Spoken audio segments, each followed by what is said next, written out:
درود پاک پڑھنے اللہم صلی علی سیدنا و مولانا محمد معدن الجود والکرم وعلی آلہ وصحبہ وبارک وسلم۔ داماد کے لیے محرم کون؟ پورا سوال یہ ہے کہ ساس اور داماد کے درمیان شرعی نقطۂ نظر سے پردہ واجب ہے یا نہیں ہے؟ نیز بیوی کی دادی نانی سے پردہ واجب ہے یا نہیں؟ یعنی داماد جو ہے اس سے کون کون پردہ کرے گا، کون کون پردہ نہیں کرے گا؟ فرماتے ہیں کہ ساس اور داماد کے درمیان پردہ واجب نہیں ہے، کیونکہ ان کے درمیان حرمت مصاہرت کی وجہ سے نکاح ہمیشہ ہمیشہ کے لیے حرام ہے۔ حرمت مصاہرت، دیکھیے حرمت جو ہے وہ تین وجہ سے ہوتی ہے۔ ایک تو نسب کی وجہ سے حرمت ہوتی ہے، مثال کے طور پہ کسی کا کوئی باپ ہے، بھائی ہے، بیٹا ہے، سگا ماموں ہے، سگا چچا ہے، تو یہ نسبی رشتے ہیں۔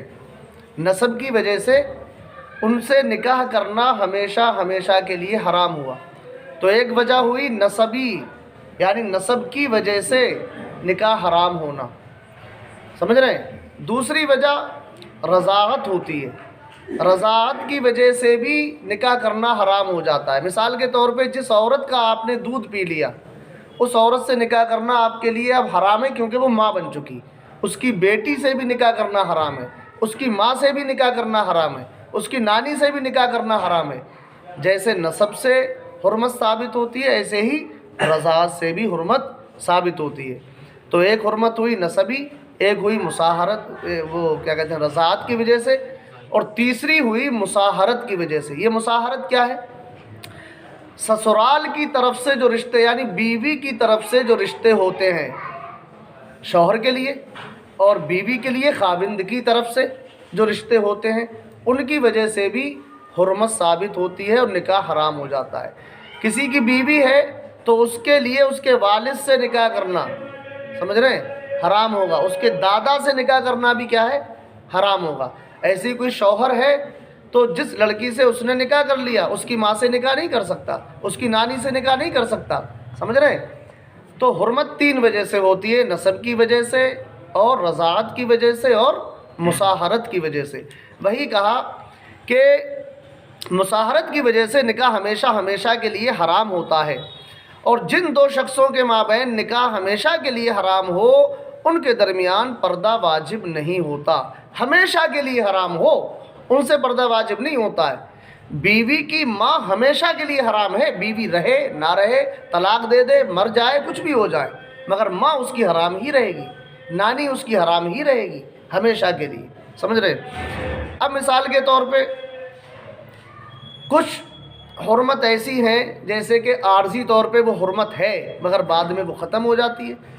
جیسے کہ ایک بہن سے ایک لڑکی سے آپ نے شادی کر لی تو اس کی بہن آپ کے لیے ابھی حرام ہے، مگر یہ ہمیشہ کے لیے حرام نہیں ہے۔ جب تک اس کی بہن آپ کے نکاح میں ہے تب تک وہ حرام ہے، اس کا انتقال ہو جائے، اسے آپ طلاق دے دیں تو دوسری بہن آپ کے لیے حلال ہو جائے گی۔ ایسے ہی مثال کے طور پہ کسی کی خالہ کسی کے گھر میں ہے تو بھانجی سے نکاح کرنا اس کے لیے حرام ہے، یعنی بیوی کی بھانجی سے نکاح وہ نہیں کر سکتا، مگر جب تک خالہ موجود ہے تب تک نہیں کر سکتا، یعنی وہ ہمیشہ کے لیے حرام نہیں ہے، اس پہ کچھ وقت کے لیے، یعنی جب تک بیوی ہے نکاح میں تب تک کے لیے حرام ہے۔ اگر اس کا انتقال ہو گیا یا طلاق ہو گئی تو پھر وہ حلال ہو جائے گی، سمجھ رہے ہیں؟ تو ان کے اندر کیا ہے؟ مصاہرت کے اندر اور رضاعت کے اندر، نسب کے اندر، ان چیزوں سے جو حرمت ہے وہ ہمیشہ ہمیشہ کے لیے ہے، تو پھر اس سے نکاح ہو ہی نہیں سکتا، ہمیشہ کے لیے حرام ہے، تو پھر اس سے پردہ بھی واجب ہے۔ وہ بھی آئے گی کہ بیوی کی خالہ سے بھی نہیں ہو سکتا، ہاں بالکل، جب اگر وہ موجود ہے۔ ہاں آگے فرماتے ہیں کہ البتہ چونکہ اس حرمت کی وجہ نسب نہیں بلکہ مصاہرت یعنی سسرالی رشتہ ہے، لہذا پردہ کرنا منع بھی نہیں ہے۔ اب جیسے کوئی ساس اپنے داماد سے پردہ کرنا چاہے، پردہ کرنا واجب تو نہیں تھا مگر نہ کرے، ٹھیک ہے، واجب نہیں ہے، مگر کرنا چاہے تو گناہگار بھی نہیں ہے۔ اگر اپنے داماد سے وہ پردہ کرنا چاہے تو گنہگار بھی نہیں ہے، کر سکتی ہے، اسے اختیار ہے۔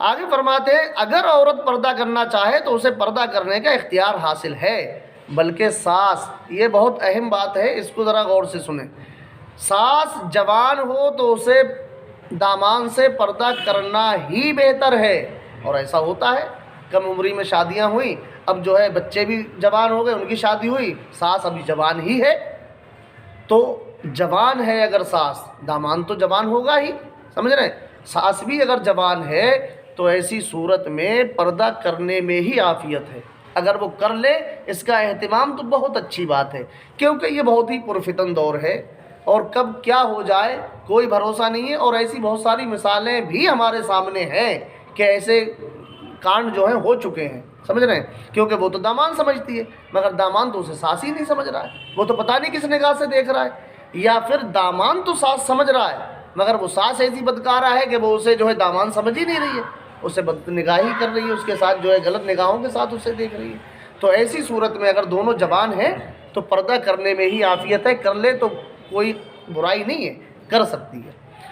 اور اگر خدا نخواستہ فتنے میں پڑنے کا اندیشہ ہو تو خاص اس صورت میں پردہ کرنا واجب ہوگا، اگر اسے لگتا ہے ساس اور داماد کے درمیان کسی طرح سے فتنہ برپا ہو سکتا ہے تو ایسی صورت میں لازم ہے کہ وہ پردہ کرے، سمجھ رہے ہیں۔